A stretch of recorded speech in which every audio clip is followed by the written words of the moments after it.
I am FlixCause, or Flix, and I'm going to be teaching you how I do my makeup for Tubbo_ from the Dsmp.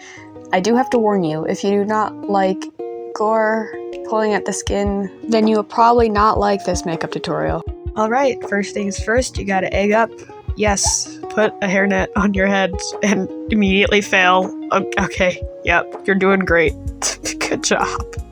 Next, I personally like to put in my contacts first before I do my makeup. Some other people like to do it after they do their makeup. It's just difference of preference, really.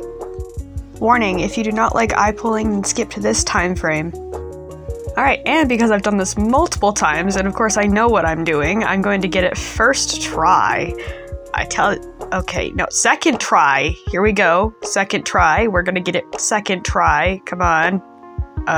Nope. Oh, okay. Well, third try. Third try is the charm. Come on. Oh, wait. First try! I told you! No, not 3 tries. First try. Alright, after I'm done putting my contacts in, I then start on the actual makeup. Woo, you've made it here. Alright, I like to start with some face paint. I mix a tiny bit with black with the red, and I start to draw out the scar on my face. Draw wherever you see fit, experiment with it, and it's best to make really thin points. It helps what it looks like it does. Yep.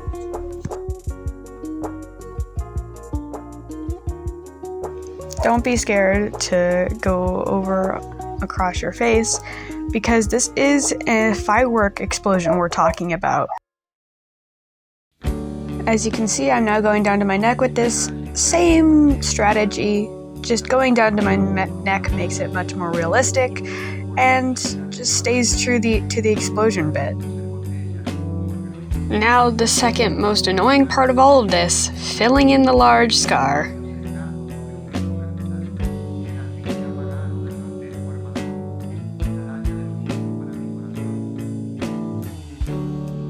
We fill it in up to my ear on my face, and then a little bit behind my ear on my neck. Alright, now the part that makes about no sense to anybody, using school glue. Yes, I know it sounds weird, but hey, you gotta trust me on this.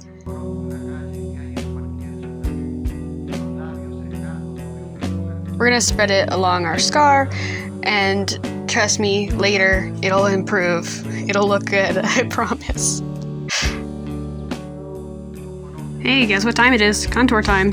I normally like to add a darker color underneath my chin and my jawline to make it more visible, as this is a male character. I also like to normally spread it down my neck just a little bit. It normally just helps it blend easier. Next, you add a bit of a darker color, the same one that you just use in your jaw on the sides of your nose. Is there a name for that part? I feel like there is. And you add a little bit on your nose bridge just to make it look a bit like a butt nose, because yes. I add some on my cheekbone or right under it because, again, this is a male character. I do not do as much as others though, because Tubbo has more of a round face. I then add the littlest bit of blush on my cheekbones and on the tip of my nose. To finish up with the contour of my nose, I add my skin color to the bits that are supposed to not have darker color on it, like the tip of my nose and the bridge of it, just to bring it back a little bit.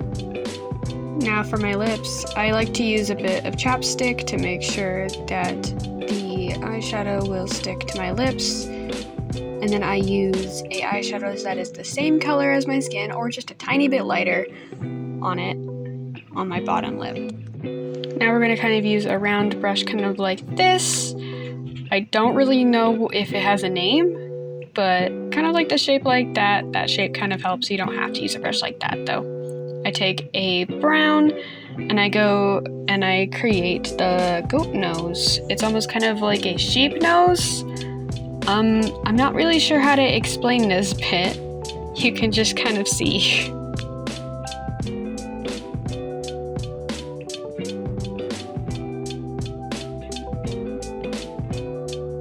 I then like to go down the middle of that little increase there that like indent. I don't really know what it's called, but I go there and then I connect the little dip on our lips and cover the top lip in the same brown.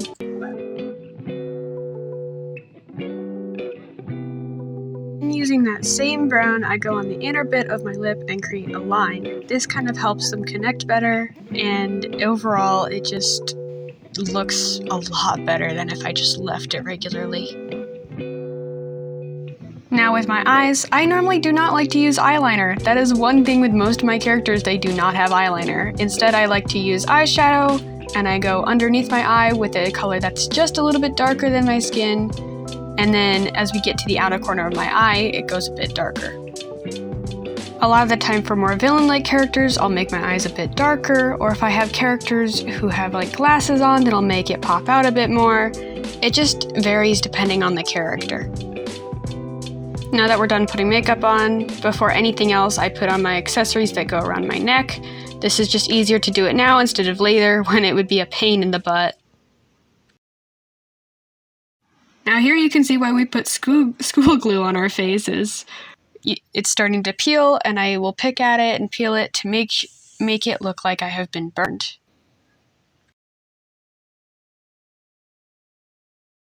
Be careful not to pull at it too much because it will just all come off at once, and we do not want that just yet. Now that we have most of it pulled and we got all the spots that we wanted ripped open, we can start shading it, making it stick out a little bit more.